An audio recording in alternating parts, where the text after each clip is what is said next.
Everyone is Addicted is a judgment-free space for real conversations about addiction. It's a show about breaking the stigma and building empathy. Everyone is Addicted, Mondays at 11 p.m. What's going on, everybody? This is the host of Recover Out Loud podcast, Sean Young. Before we dive in, I want to be clear. I'm not a medical professional. I'm not here to diagnose or treat.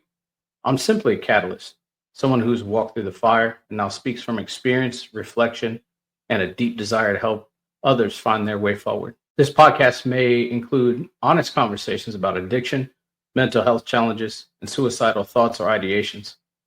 These are real parts of the human experience, and we won't shy away from them. If you're listening, please do so with self-care and self-awareness. And if you're struggling, please reach out. There's help out there. And most importantly, there's hope. Viewer discretion is advised. Now let's get it.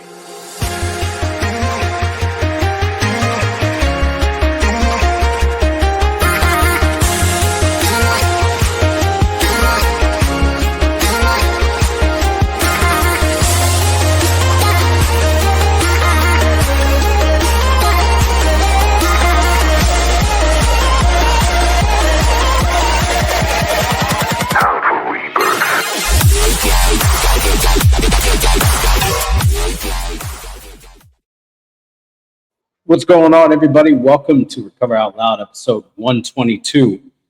Today, we've got a very special guest. We got our second part two. Part-time. Yeah, I am part-time.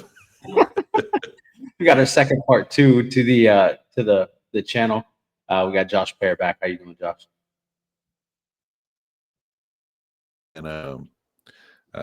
And so last time I was kind of sharing a little bit of how I'd gotten this scholarship to Texas State, and my priorities had kind of shifted. Well, I'll say priorities. The way I kind of described being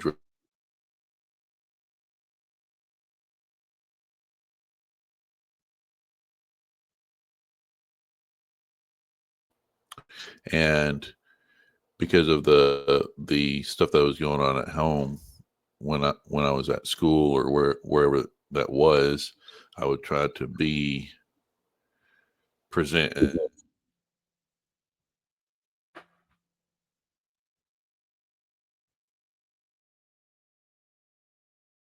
But that became just as big as an issue as actually using drugs.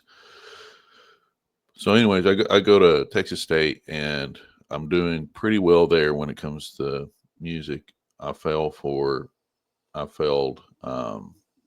human communications like 3 times, and I get put on the academic probation. No, not even academic probation. Maybe it was. And then I lost my scholarship. I could have withdrew them classes. I'd never withdrawn, but that day I was more worried about going to buy some beers for my buddies so that they would smoke with me, smoke some weed. And I forgot to withdraw. And because I forgot to withdraw them classes, I lost my scholarship. So I lost my apartment. I lost all that stuff. And also, it was like my dream at the time, my only dream. It was my way out, music. It was a big part of my identity. I would say it was all my identity at that time. And so as drugs started to become more and more prevalent in my life, and stronger drugs, and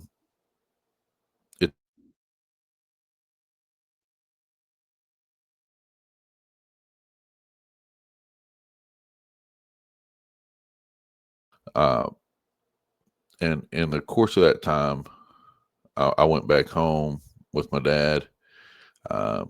He doesn't do cocaine, right? And I was doing a bunch of lines of cocaine. He's like, "Hey, come do a line with me." It didn't click in my head. My mom was there.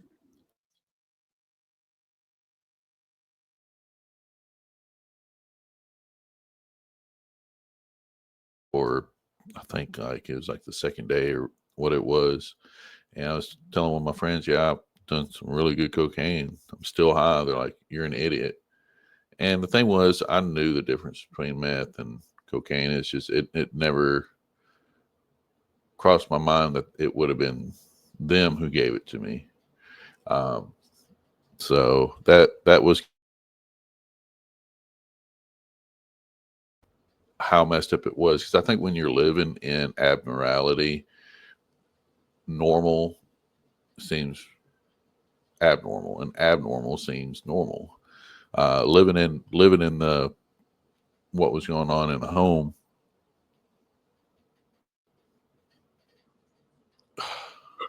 you don't talk about it. You try to not feel, which was a big part of the drug use, and you can't really trust people because you don't know how it's going to backfire on you, or if they're going to believe you anyways. So with all that going on, to lose that scholarship, it just my self-worth, my identity tanked. And from there, I just went full blown into methamphetamine. I would say I had a dependency for many years, but at that point, addiction was different. I did quite a different number of different drugs, and even frequently, but I didn't have something that just took complete control over me. Maybe a hallucinogen that I did some things I don't remember, or took some somas and did some stuff that I don't remember, but not every day, day to day, just complete control. Um, and then I got to the point to where I was blacking out. I was still going. Like, I woke up driving. Apparently my brain shut off, but my body was still going. It just got pretty bad from that point. Yeah, absolutely.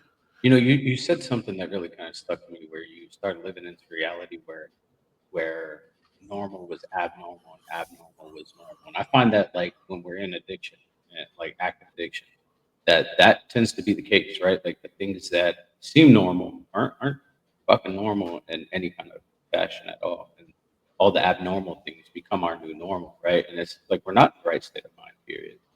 And so that stuck out to me, and thank you for sharing that. So you dive deeper into your addiction because you lose your scholarship, you lose your identity in music. And so I know we talked before about how connected you were with music, but why do you feel that music was your identity? Um, so like when I started playing when I was 15, um, it was it was before things got, my dad started doing what he was doing. All right. He taught me how to play. Um, and it was a way, and I went, same thing I did with drugs, I do with everything else. I just full in. I start learning all sorts of songs and playing at school. Got a lot of attention for it, and that drove me to do more, getting positive attention or any attention at all. And that again, later on, I'll realize that becomes a bigger, or just a bigger problem as the drug use, was the seeking attention. Um, Also in church, I played in church, and almost a kind of mask of, well, I'm in church, I'm doing this, I'm good. Uh, I Same thing as going to school for music, same thing as having a little music studio and having a job. All that stuff was just a mask, and I think maybe some people seen through it, but I done pretty well for the most part up until I got on meth, and the wheels came off very quickly. Started ruining a lot of relationships, a lot of opportunities, saying a bunch of crazy stuff, doing a bunch of crazy stuff to people. Became more violent. I always liked to fight, but not to start fights. But, I had no problem fighting. They got me in some trouble. But when I started doing meth, it was a different story. I just became very aggressive, verbally, physically. I think it obviously had something to do with the stuff I was already going through. You add in methamphetamines on top of that, and then I kind of fall into the same role. Yeah. So yeah, from there, I had gotten a few tickets, and that was it kind of shifted my course even further. What happened was I was coming from one town to another.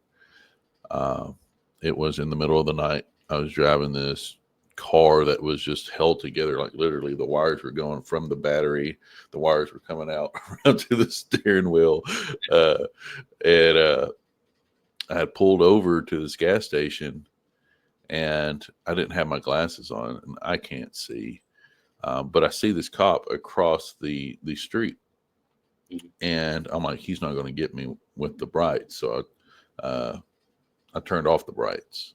Well, I'm super high at this point, so I'm like, did I turn them off or did I turn them on? So I turned them back on. I did this probably 20 times, and this guy's probably just watching across the street like, why is this person flashing their brights at me over and over and over again? Yeah. And I just got stuck. And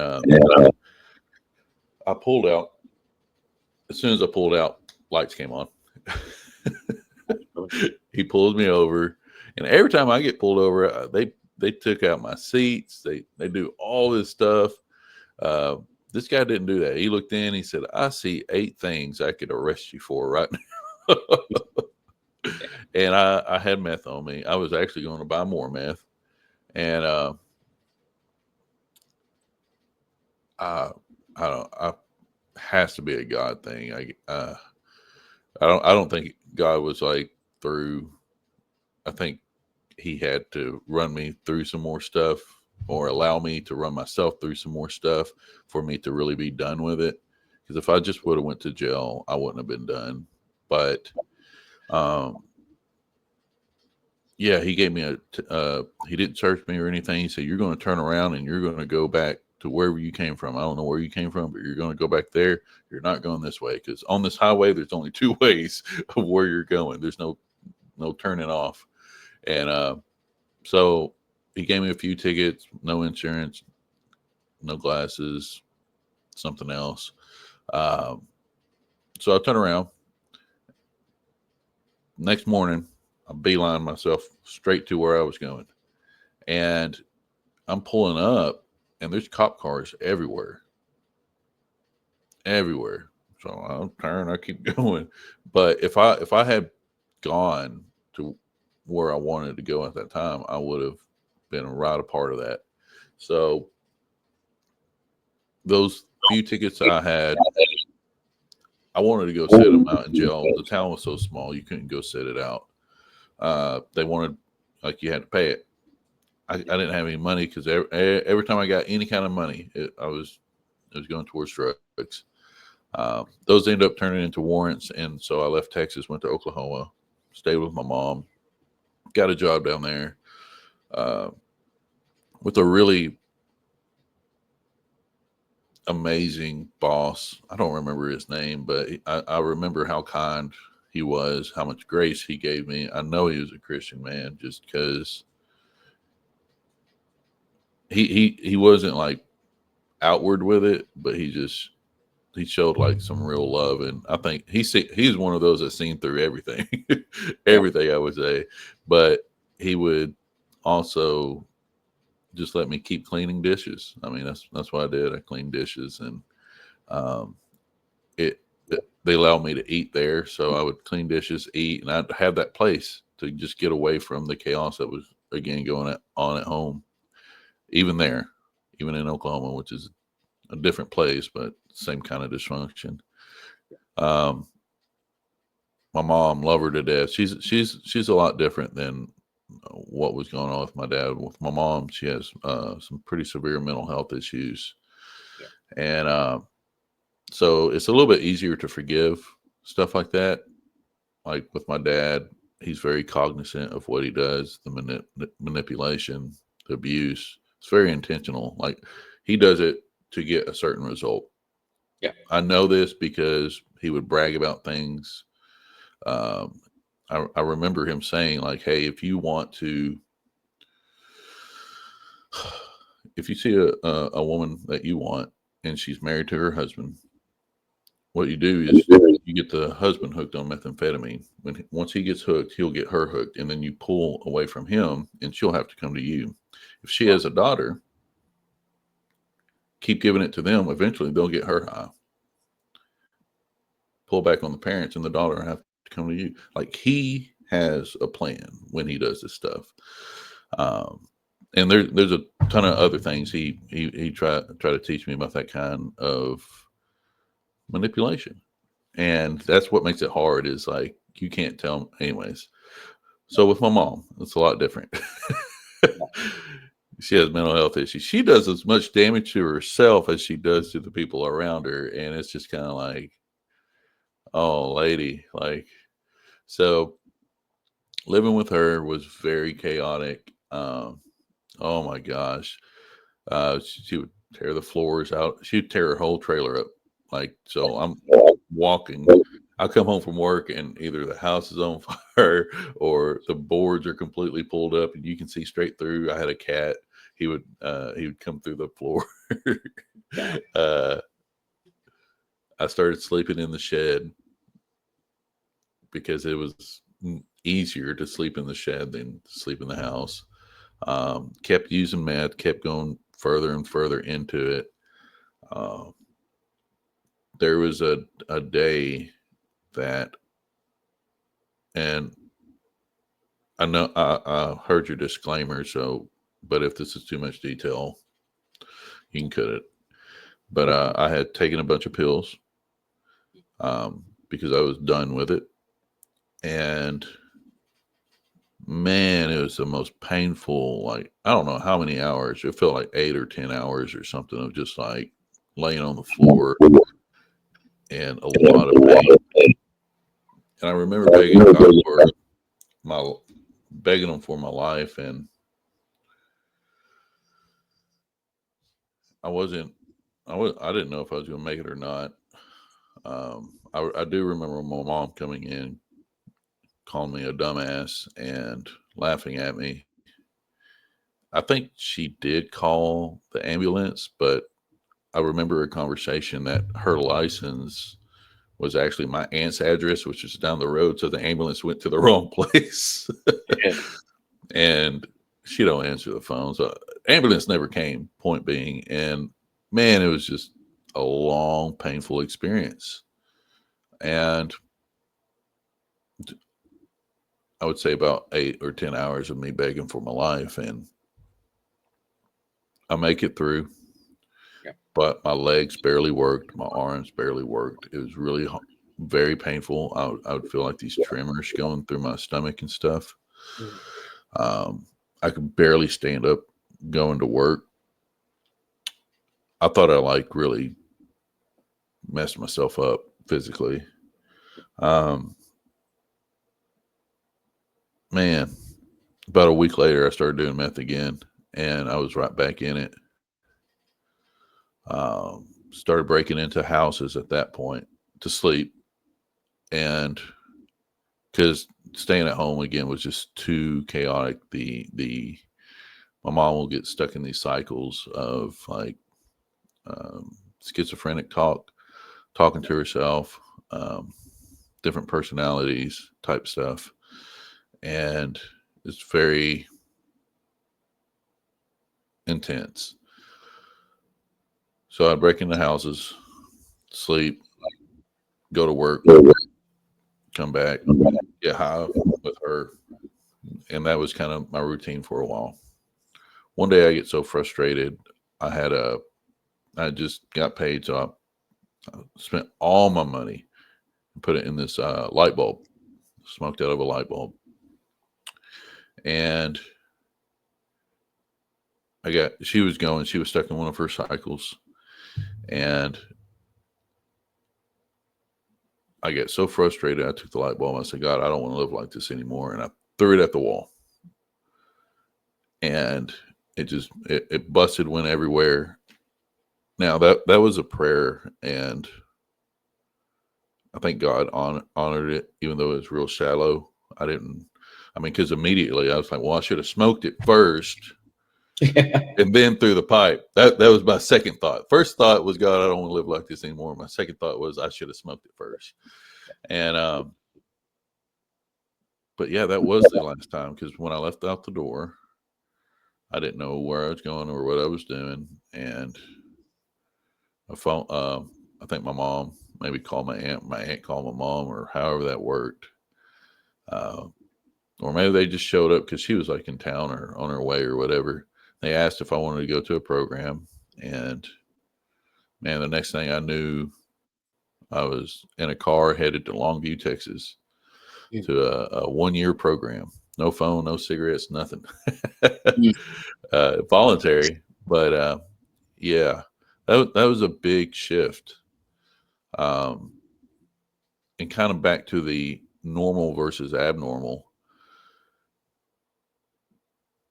Stepping into this life, just felt everything was wrong. I walked into the sober living and said, well, I can't be here with all these addicts, you know. Yeah. And it was really strange to me how much they cared and, were encouraging and nice. I didn't trust none of them. There's something weird going on here. So I ended up checking out, and I walk out. I was gone for maybe half a day, and I'm like, I got nowhere to go. There's nowhere to go. Yeah. And I wasn't even 100% sold on like never doing drugs again. I was just trying to like figure out where I was going to live, eat, and stuff like that, just to survive, and end up going back and staying there. I actually stayed there for about 8 years. I went through the program, but then I stayed and just kind of worked around the house, talking to guys. Man, it became like literally family, like the healthiest family I'd ever been a part of. And I learned. Now, none of them were perfect. We're all messed up, but it was nowhere near like what I came from. And so like the hallway, we called it the kill zone. Nobody wanted to sit in the hallway, because if you were sitting in the hallway and the work coordinator came through, they just grab everybody who was sitting in the hallway, and you'd have to go do whatever kind of random moving job or whatever it was. But man, that hallway, so many conversations happened there that really, I think, shaped me. And there weren't any preachers or teachers or, speakers or anything like that. They were just regular people, man. And we'd sit in that hallway, staying up all night. We'd sit in that hallway early in the morning before work, sit in that hallway at lunch, in between work, and have those conversations of like, hey, how's your day going? Where you're at? And it's just that constant connection and being willing and know, just talking and connecting, that was so important, because that is everything I avoided. That was the purpose of drugs. I didn't want to feel. I didn't want to talk about it. Couldn't talk about it.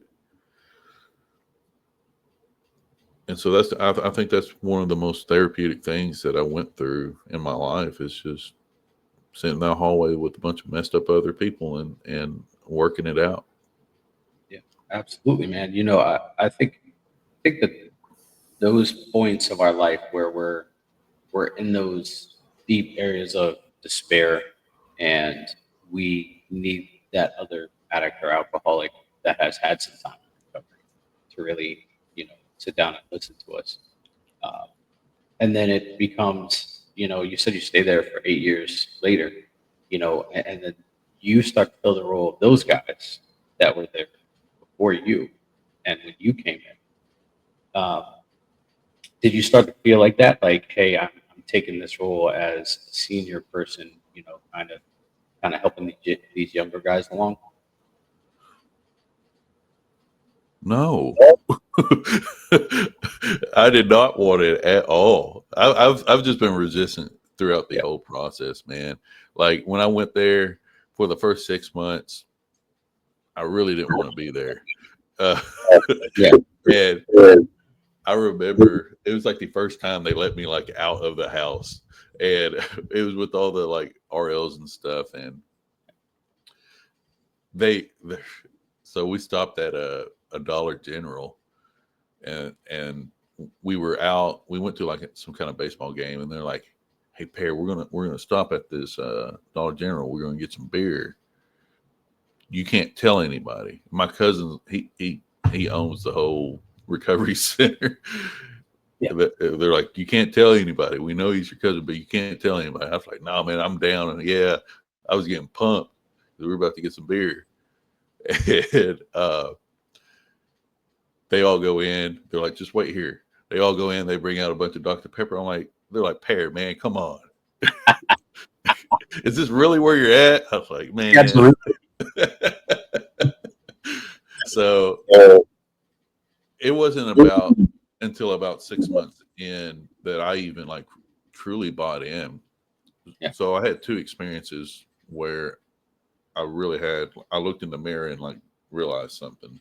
The first one was I was in the bathroom getting high, and I had used every candle in the trailer I was in. I used every lighter, burn them all up, and it was out in the country. My truck had broke down, so it was a whole thing just to get in town to get anything. Yeah. So I used up every lighter. I used up every candle. Electricity I didn't pay the electricity. I used up every light bulb. Anyways, I get down to one candle and a match, and the candle was a Jesus candle, and I didn't want to smoke out meth off the Jesus candle. So what I did is I took a spoon, I carved it out, and like there was a point that I looked up and I'm like, I'm done. I'm toast. Like I'm going to hell. Like what am I doing? And I was just, man, I didn't stop. I kept carving out. I made my whole different candle. Man, that just I didn't think I'd ever come back. Now I look back on it and I realize it was a candle. I was, in a pretty dark place, and that wasn't the end, obviously. But at the time, that's what really clicked for me. Like, hey, I am past the point. Really, it was a long time ago, but again, slow and resistant. And that was kind of one of those light bulbs of, yeah, I'm out of control. Because that's something that was very important to me, was that relationship. And yeah, so that was the first point of looking in the mirror of like, hey, I got a problem. So fast forward back to the recovery center. I had really just stayed because I didn't have any other plan, and I kept doing it. I kept going out cleaning bathrooms. I cleaned bathrooms and like move furniture and stuff like that. That was kind of my role there. But I kept doing that every day. And I remember also, I mean, there's a lot of guys there that either have gone to prison or, when you first get into recovery, what a lot of guys do is they start working out. Yeah. I was not trying to do that, but I had so many brothers there that I had this one guy, he actually would come to my bed, pick me up, and like carry me, sit me down and say, do 100 push-ups. I'm like, oh gosh. Like I didn't have a choice. He's like, do it. I'm going to put you in a headlock. And I would have to do it and all the sit-ups and everything. And, but man, there was a point to where I was cleaning the bathroom and I just noticed, like I looked at myself, I'm like, I've never looked like this. I went from being 115 pounds when I came in to like I think like 140, 150. Which, and now I'm flirting with 200. But that was a big thing because I never weighed more than 115. And I just remember like, hey, like this, I've never seen that person before. Again, I was cleaning one of the bathroom mirrors at the place I was working, and I just remember feeling content. And these are the things that clicked with me of, hey, I got a problem. Hey, I've never seen this person. I'm content with cleaning bathrooms for the rest of my life like this. And I'd never felt that without drugs, without being high of like, okay, now I'm good. I've never felt content. And so I graduate the program. I'm approached by this guy. He's a peer recovery support specialist. And he said, do you want to be a recovery coach? I'm like, no.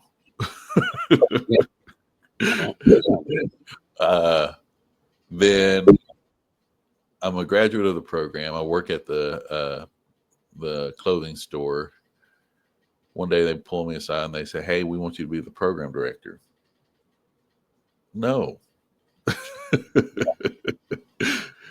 But I love talking to people. Like, again, I'm in the hallways. I'm connecting with, I love that. But I just didn't see myself in that way.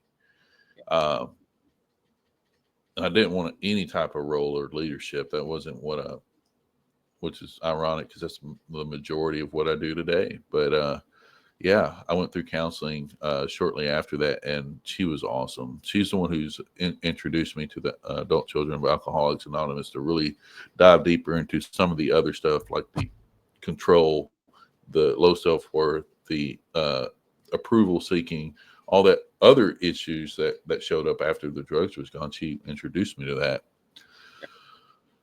After our session, she's like, hey, do you want to be an LCDC? I can help get it paid for. I said, no. Yeah. Had another person approach me. Hey, I'd like you to be an LCDC and come work for us. We'll figure out how to get it paid for. No. Well, today I'm an LCDC, and it just kind of,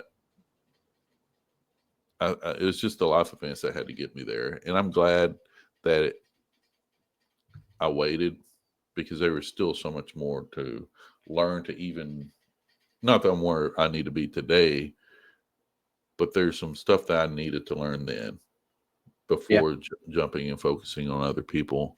Got a lot of clients that ask, they're at the treatment center, hey, I want to be a counselor.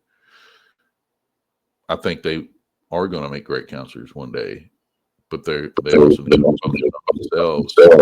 Man, it's not just about putting down the drugs. There's a lot of other stuff of why you were using the drugs in the first place that need to be addressed. And again, it's that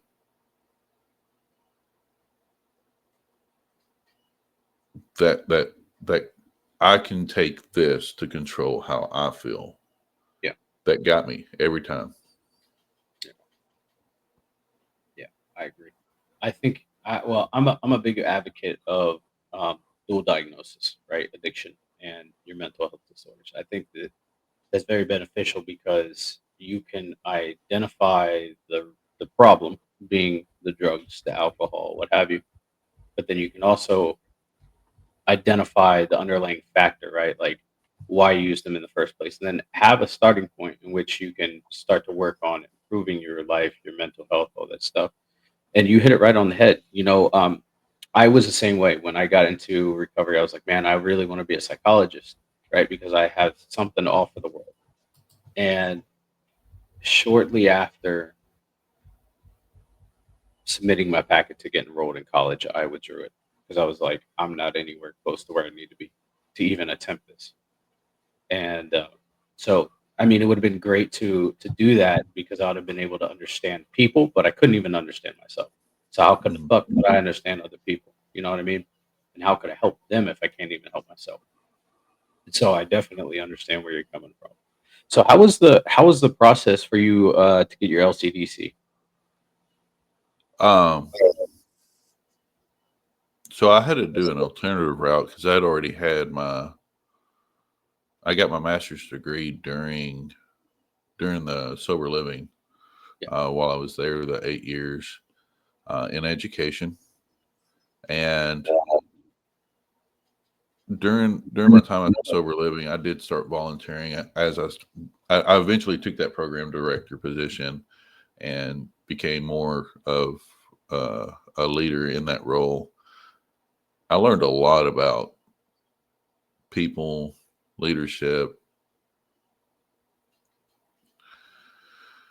grace, all that sort of stuff of having to be in that role more so than, of course, being going through the program.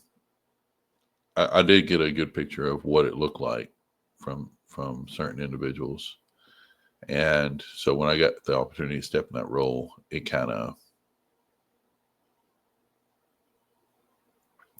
taught me a lot about myself and where I needed to grow. Um, but I got my master's degree in education, and while going through it, I was also volunteering in prisons, and I've been a prison volunteer chaplain for several years, just going in and teaching a little Bible study class, and I loved it, man. One thing I started becoming a lot more comfortable in prison, and still I work in a prison today. Love it. Um, it's just something about it that I think just like they're so resistant, and it's a very generalization here when I say it, but most of them are very, very resistant to the idea and of recovery. Um, some of them are all about it, but I would say most are very defiant and resistive. Um, and I can identify with it. I get it. Yeah. Like it don't bother me one bit. They're like this program, this that. Yeah, man, I hear you. I get it. Like I totally get it. And I love it. I love being in that space. I love seeing the light bulb come on when they're like, whew, I'm sorry. I'll start crying again. Uh, I love, man, that's it. I love seeing that light bulb. I love seeing them learn a tool and then almost getting into altercation and using that tool and then not getting in the altercation. They're like seeing it in real time, man. In the hardest, roughest place. I love it. Um, so while I was doing my master's, I didn't want to. I knew I didn't want to be a teacher, so I didn't do the teacher certification. Yeah. Everybody else is like a principal or a coach. I did all my projects on a prison. I asked them. I said, "Look, I don't. I'm not. I want to be in a prison, or I want to do them over a prison. I didn't have any plans to work in a prison at the time, which is what's so funny because I didn't intend on going to work for a prison. I liked where I was, and so long story short, I moved from the program that I went through and working at, and started working at a prison. They're like, "Hey, we want you to be an LCDC," and I'm like, "I don't have the right degree." I asked 100 people, all these different schools. They said, "You got to have a degree." I'm out of financial aid. Uh, all these other people who have licenses. Anyways, I hit the regulations and I see this thing that says career school. I go through a career school, find one, go through it, get my license. Yeah. And so today I have a private practice to where I see clients, I do evaluations. I also have my prison job. I'm over the technology and curriculum for several units. It's expanding. Um, I can walk to another, or I can go to another state, walk into a unit, and they all know. who I am, who my team is, and we've never actually met. And so, and that's when you're looking at the impact that a strung out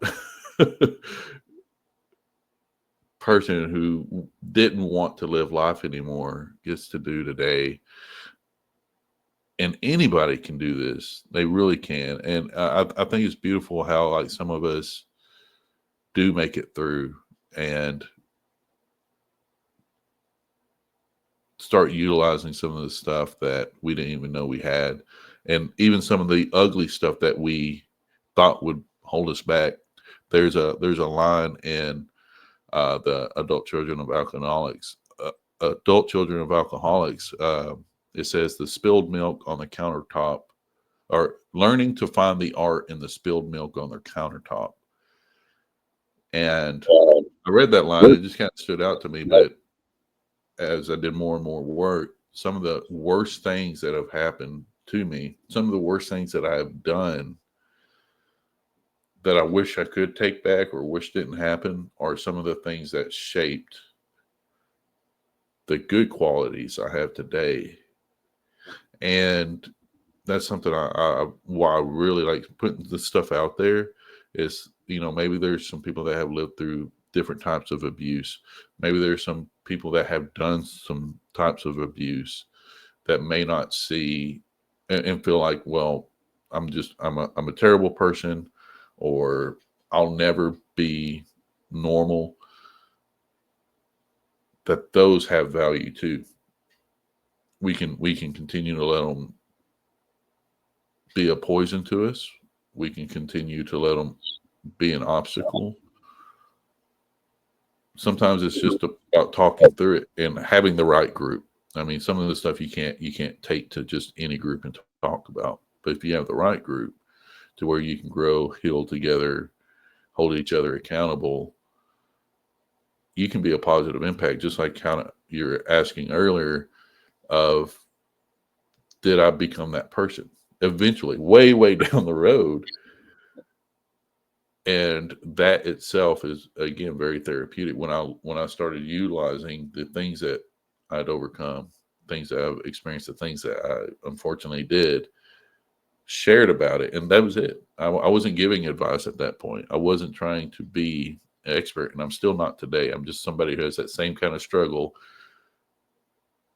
to say it out loud so that, one, they know that they're not going through it alone, and then two, that it's possible. Yeah, I understand.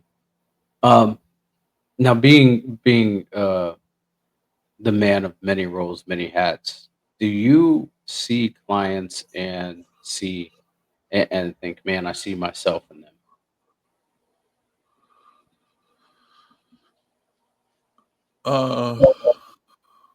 Definitely the define, and there's a lot that I relate to. Something that I love about the podcasting is you get to hear a lot of people's pathway to sobriety, and man, people are just, I think at the core of it, there's a lot that we can relate, but there are also a lot of differences. There's a lot of differences of why we use. I've gotten away more and more. I've done this over the past 12 years.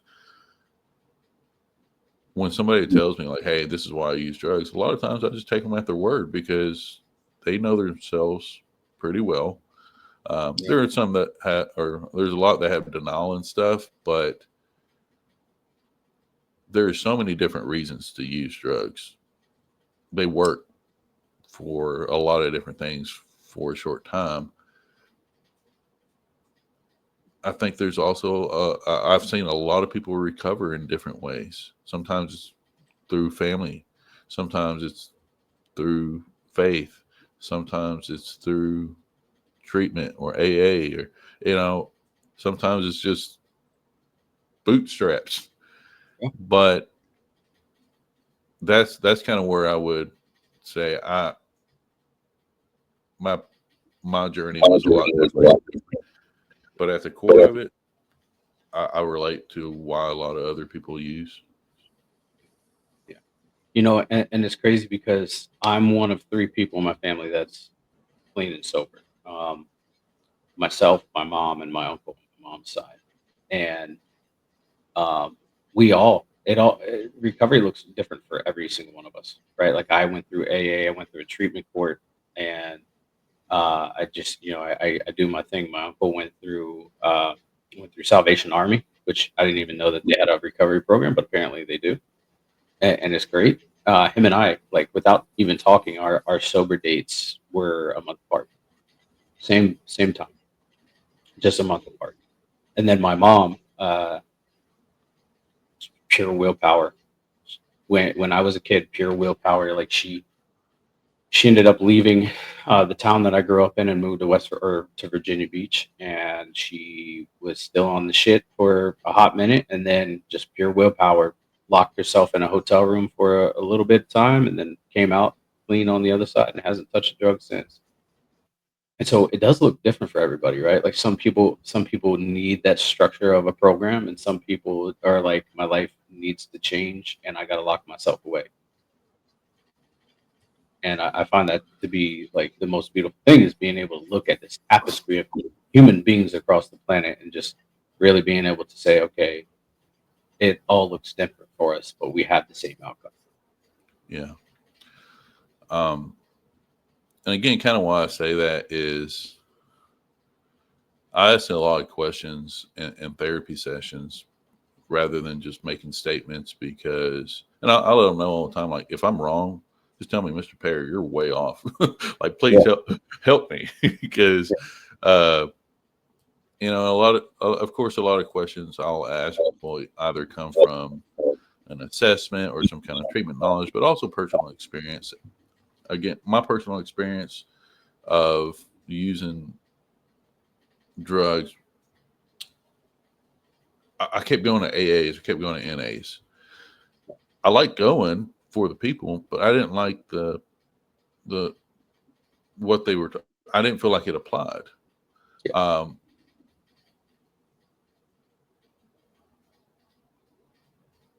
And there was just a missing component there for me, and I was like, well, what about this, and what about that, and what about this? Yeah. That's why I use drugs. I didn't say that out loud. That I was just kind of thinking that in my head. Yeah. And to just say I'm an alcoholic or an addict, I felt like there's a lot that was left untouched.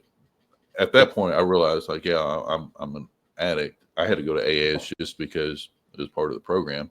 But for me to just admit that and not take into account all this other stuff, it just frustrated me.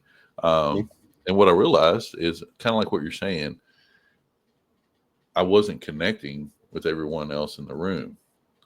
And what I've learned also as a therapist, not everybody had that experience. Not everybody picked up drugs because they had a bad childhood. Some of them had really great families and just decided, hey, I want to do this. And it became a problem.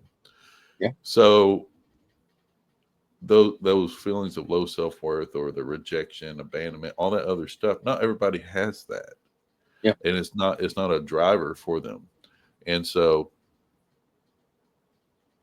that is also something that I still have to work on today, even though I don't have the drugs in my life. It's learning to be still, learning to be content, learning that I'm safe. Those type of feelings get triggered all the time. And I used to react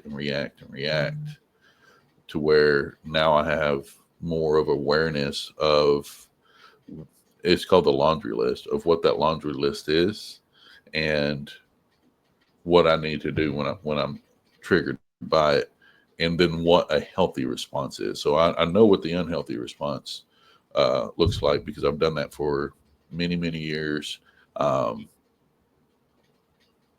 So today I'm still learning how to react in a healthy way. Absolutely. Before we shut down shop, Josh, what are 3 things that you are grateful for today? Man, number one, emotional sobriety. Of course, and I'll just say sobriety, but emotional sobriety too, because I was doing just as much damage in my life again with the emotional intoxication as I was with the drugs. Yep. The second is, well, my relationship with God today. I'm very grateful for that. Obviously, if I didn't have my sobriety, I didn't have a very good relationship with God. I know that He very much did care for me and was with me through all that process. It just, I didn't see Him. Yeah. And then my family, my wife, my dogs, man, it's really that simple for me. Sobriety, God, my family. Very important. All very important things, brother man.